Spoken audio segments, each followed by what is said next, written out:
ಈ ನಡುವೆ ರನ್ಯಾ ಅವರ ಜೊತೆಯಲ್ಲಿ ಇಬ್ಬರು ಪ್ರಭಾವಿ ಸಚಿವರುಗಳು ಇದ್ದಾರೆ, ಒಡನಾಟ ಇತ್ತು, ಹೆಲ್ಪ್ ಮಾಡಿದ್ರು ಅಂತ ಕೇಳಿ ಬಂತಲ್ಲ. ಮುಖ್ಯಮಂತ್ರಿಗಳು ಸ್ವಲ್ಪ ಇದನ್ನು ಸೀರಿಯಸ್ ಆಗಿ ತೊಗೊಂಡ್ರು ನಿನ್ನೆ. ಯಾಕೆ ಅಂತಂದರೆ ನಿನ್ನೆ ಕೆಲವ್ರನ್ನೆಲ್ಲ ಕರೆಸಿ 1-to-1 ಕ್ಲೋಸ್ ಡೋರ್ ಮೀಟಿಂಗ್ ಎಲ್ಲ ಮಾಡಿದ್ದಾರೆ. ಆದರೆ ಸಂಭವನೀಯ ಸಚಿವರ ಜೊತೆ CM ಆಪ್ತ ಮಾತುಕತೆಯನ್ನು ನಡೆಸಿದ್ದಾರೆ. ಏನಿಲ್ಲ ಹಾಗೆಲ್ಲ ಏನೂ ಇಲ್ಲ ಸರ್ ಅಂತ ಸಮರ್ಥನೆ ಕೊಟ್ಕೊಂಡಿದ್ದಾರೆ ಕೆಲವರೆಲ್ಲ. ನಿನ್ನೆ ಪರಮೇಶ್ವರ್ ಕರೆಸಿದ್ರು, DK ಶಿವಕುಮಾರ್ ಕರೆಸಿದ್ರು, ಇನ್ನೂ ಕೆಲವ್ರನ್ನೆಲ್ಲ ಕರೆಸಿ ಕೇಳಿದ್ದಾರೆ.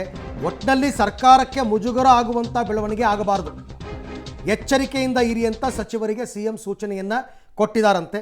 ರನ್ಯಾ ಕೇಸ್ನಲ್ಲಿ ಇಬ್ಬರು ಸಚಿವರ ಹೆಸರು ತಳ್ಕಾಕೊಂಡಿದೆ. ಅದನ್ನೇ ಈಗ BJPಯವರು ಪ್ರಶ್ನೆ ಮಾಡ್ತಿರೋದು. ನೀವು ತನಿಖೆ ಮಾಡಿ ನೀವೇ ಹೇಳಿ ಅಂತ ಕಾಂಗ್ರೆಸ್ನವರು. ಈಗ ಸಚಿವರು ರನ್ಯಾ ಸಂಪರ್ಕದಲ್ಲಿ ಇದ್ದರು ಅಂತಕ್ಕಂಥದ್ರ ಬಗ್ಗೆ ಚರ್ಚೆ ಆಗ್ತಾ ಇದೆ. ಅದನ್ನು ಕಾಲ್ ಲಿಸ್ಟ್ ತೆಗೆಸಿ ಅವರೇ ಕನ್ಫರ್ಮ್ ಮಾಡಬೇಕು. ರನ್ಯಾ ರಾದ್ಧಾಂತದ ಫ್ಯಾಕ್ಟ್ ಚೆಕ್ ಮಾಡಿದ್ದಾರೆ ಮುಖ್ಯಮಂತ್ರಿಗಳು. ಹೆಸರು ಕೇಳಿ ಬಂದ ಸಚಿವರನ್ನು ನೇರವಾಗಿ ಕೂರಿಸ್ಕೊಂಡು ಕೇಳಿದಾರಂತೆ, ಏನಪ್ಪ ನಿಮ್ಮದು ಅವ್ರದ್ದು ಏನಾದರೂ ವ್ಯವಹಾರ ಇದೆಯಾ, ಏನು ಎತ್ತ ಅಂತ. ಆ ಸಂದರ್ಭದಲ್ಲಿ ಏನಿಲ್ಲ ಸರ್, ಏನೇನೂ ಇಲ್ಲ ಅಂತ ಹೇಳ್ಬಿಟ್ಟಿದ್ದಾರಂತೆ. ನಮ್ಮದೇನೂ ಪಾತ್ರ ಇಲ್ಲ ಅಂತ CMಗೆ ಸಚಿವರು ಭರವಸೆ ಕೊಟ್ಟಿದ್ದಾರೆ. CM ಜೊತೆ ಆಪ್ತ ಮಾತುಕತೆಯಲ್ಲಿ ಸಚಿವರು ಮಾತಾಡಿದ್ದಾರೆ. ಯಾವುದೇ ಆತಂಕ ಇಲ್ಲ ಸರ್, ಡೋಂಟ್ ವರಿ, ನಾವು ಹೆಸರು ಹೊರಗಡೆ ಬರೋಕ್ಕೆ ಬಿಡಲ್ಲ ಅಂತನೋ ಏನೋ ಹೇಳಿರಬೇಕು. ಸರ್ಕಾರಕ್ಕೆ ಮುಜುಗರ ಆಗುವ ಬೆಳವಣಿಗೆ ಆಗಬಾರ್ದು ಅಂತ. ಸರಿ ಸರ್, ಮುಜುಗರ ಆಗೋ ಬೆಳವಣಿಗೆ ಆಗಬಾರ್ದು ಅಂದರೆ ಸಚಿವರು ಏನು ಮಾಡ್ತಾರೆ? ತನಿಖೆ ಮಾಡ್ತಿರೋರು DRIನವರು ಮತ್ತು CBIನವರು. ನಾಳೆ ದಿನ ಅವರೇ ನೋಟಿಸ್ ಕೊಟ್ಟರೆ, ಆ ನೋಟಿಸ್ ಕೊಟ್ಟಿರೋದೇನು ಮುಚ್ಚಿಟ್ಕೊಳ್ಳೋಕ್ಕಾಗತ್ತಾ? ಆವಾಗ ಸರ್ಕಾರಕ್ಕೆ ಮುಜುಗರ ಆಗಲ್ವಾ?